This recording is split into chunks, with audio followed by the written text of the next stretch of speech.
जैसा कि लोगों को दिमाग में यही है कि जो कुछ मकान बने हुए हैं लेकिन वो अभी कहीं ना कहीं घरौनी एक होता वो भरा नहीं गया, क्या उस जमीनों को भी सरकार ले सकती है? बिल्कुल ले सकती है, क्योंकि हर ग्राम की सभा के क्राइटेरिया होता है। आज से 150 साल पहले जो ग्राम सभा बनी है, उस ग्राम सभा का जो जीएस मतलब ग्राम सभा की जो क्राइटेरिया की जो जमीनें हैं वो सिर्फ आबादी की है। बाकी सारी जमीनें नवीन प्रति जीएस तालाब, नंबर तालाब और नवीन प्रति ऐसे स्थानों लोग अपने रकबों में बना है जो आराजी नंबर की संख्या है। तो इस सब जमीनों को जो रिक्वायर करना चाहते हैं ये सब ले लेंगे, वो कोई बचेगा नहीं। ऐसे स्थानों जो तालाब पर भर कर वो भी चले जाएंगे। सिर्फ वही जो क्राइटेरिया गांव की आबादी है सिर्फ वही बचेगी। और ये लोग जो प्रक्रिया कर रहे हैं, हम देना ही नहीं चाहते जमीन ना अपनी। 2 रुपए में वो खरीदेंगे और 10 में बेचेंगे तो कहाँ के न्याय है। और ऐसे स्थानों पर तमाम जमीनें हैं, वो ऐसी जगह जाए जहाँ के किसान चाहते हैं कि हम अपनी जमीन बेचें, अपनी जमीन बेचें, हमको मुआवजा मिल जाए। लेकिन हमारी जो जमीन है वो समतल जमीन है। अगर डेवलप करना तो ऐसी जमीनों पर जाए जहाँ उसको समतल करे, बांध बनाए, पुल बनाए। डेवलप का काम यह है, ऐसा नहीं कि जहाँ डेवलप वहां जाके मकान बना ले। ये गलत तरीका है। क्या कहीं ना कहीं किसानों के दिमाग में ये है कि इस भीड़ को इकट्ठा करके यहाँ उपस्थित जो अपने आप को किसान बताए वो राजनीति कर रहे हैं, इस प्रकार की धारणा क्या लोगों के दिमाग में है जिसकी वजह से आपकी संख्या कम है? ऐसा है, आदरणीय सांसद प्रवीण सिंह पटेल जी, आदरणीय विधायक दीपक पटेल जी ने फुल आश्वासन दिया है कि हम किसानों के साथ हैं। इसलिए किसान यहाँ के अभी थोड़ा से शांत हैं, नहीं तो वो आंदोलन होता कि अब तक तो शासन की तो ऐसी की तैसी हो जाती। और आप देख रहे हैं आज हजारों की तादाद में भीड़ है, कम से कम 1200, 1500, 1000 पब्लिक यहाँ है। और जबकि इधर देख लीजिए कि पानी लगातार बरस रहा है और कड़ाके की ठंडी है, लेकिन उसके बावजूद भी किसान पूरी तरीके से डटा है, एकदम मुस्तैद है। तो आप जान लीजिए कि प्रशासन अगर झुकेगा नहीं, आदरणीय सांसद विधायक जी के कहने पे प्रशासन थोड़ा से अभी अपने किसान थोड़ा से शांत हैं, नहीं तो आप जान लीजिए महाकुंभ भी है।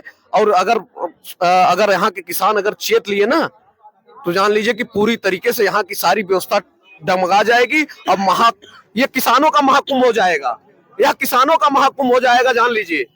और ये कुंभ जो है उसके सामने फीका पड़ जाएगा।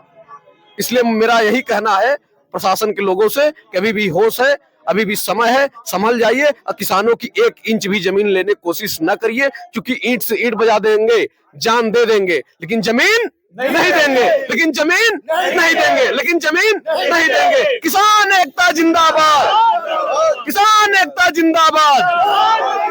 धन्यवाद। जैसा कि एक सज्जन व्यक्ति यहाँ खड़े हैं जिनकी एक धूर भी जमीन नहीं जा रही, फिर वो किसानों के साथ लगे हैं। आइए उनसे विचार करते हैं कि क्या उनकी मनसा में है कि एक धूर जमीन ना जाने के बाद वो किसानों के साथ लगे हैं।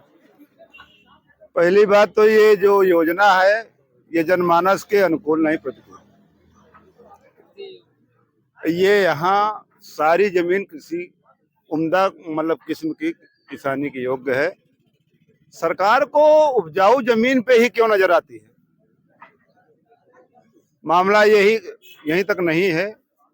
सही ये है कि एरिया जो जहाँ ये 11 अब 3 गांव में बढ़ाया गया है, 14 हो गया है, जो ये अधिग्रहण करने जा रहे हैं लोग, यहाँ जमीन का भाव इस समय प्राइवेट रेट मार्केट में बहुत अच्छा हो जो चल रहा है।